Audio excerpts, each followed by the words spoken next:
Hello दोस्तों, हमारे channel पर आपका स्वागत है। आज की हमारी कहानी है ज्ञान का सूत्र।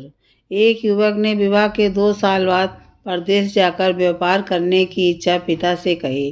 पिता ने स्वीकृति दी तो वह अपनी गर्भवती पत्नी को माँ बाप के जिम्मे छोड़कर व्यापार करने चला गया। परदेश में मेहनत से बहुत धन कमाया और वह धनी सेठ बन गया। 17 वर्ष धन कमाने में बीत गए तो संतुष्टि हुई और वापस घर लौटने की इच्छा हुई। पत्नी को पत्र लिखकर आने की सूचना दी और जहाज में बैठ गया। उसे जहाज में एक व्यक्ति मिला जो दुखी मन से बैठा था। सेठ ने उदासी का कारण पूछा तो उसने बताया कि इस देश में ज्ञान की कोई कदर नहीं है। मैं यहाँ ज्ञान के सूत्र बेचने आया था पर कोई लेने को तैयार नहीं है। सेठ ने सोचा, इस देश में मैंने बहुत धन कमाया है और ये मेरी कर्म भूमि है, इसका मान रखना चाहिए। उसने ज्ञान के सूत्र खरीदने की इच्छा जताई। उस व्यक्ति ने कहा, मेरे हर ज्ञान सूत्र की कीमत 500 स्वर्ण मुद्राएं हैं। सेठ को सौदा तो महंगा लग रहा था, लेकिन कर्म भूमि का मान रखने के लिए 500 स्वर्ण मुद्राएं दे दी। व्यक्ति ने ज्ञान का पहला सूत्र दिया, कोई भी कार्य करने से पहले 2 मिनट रुककर सोच लेना। सेठ ने सूत्र अपनी किताब में लिख लिया। कई दिनों की यात्रा के बाद रात्रि के समय सेठ अपने नगर को पहुंचा। उसने सोचा, इतने सालों बाद घर लौटा हूं तो क्यों न चुपके से बिना खबर दिए सीधे पत्नी के पास पहुंचकर उसे आश्चर्य उपहार दूं।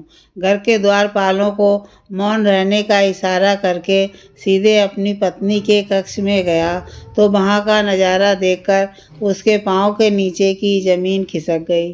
पलंग पर उसकी पत्नी के पास एक युवक सोया हुआ था।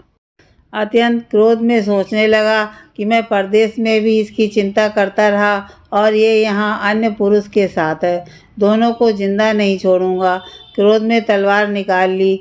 वार करने ही जा रहा था कि उतने में ही उसे 500 स्वर्ण मुद्राओं से प्राप्त ज्ञान सूत्र याद आया कि कोई भी कार्य करने से पहले 2 मिनट सोच लेना।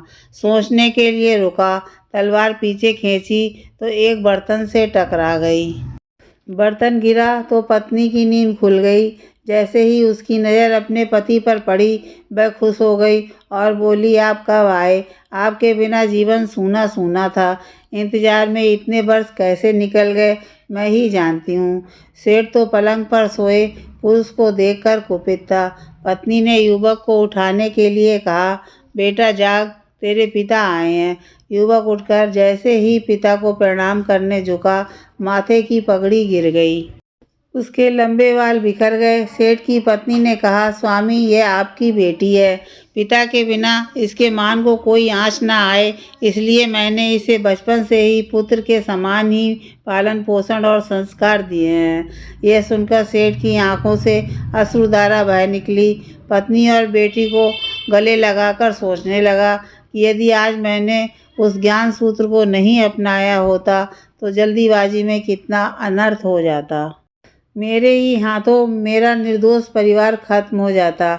ज्ञान का यह सूत्र उस दिन तो मुझे महंगा लग रहा था, लेकिन ऐसे सूत्र के लिए तो 500 स्वर्ण मुद्राएं बहुत कम है।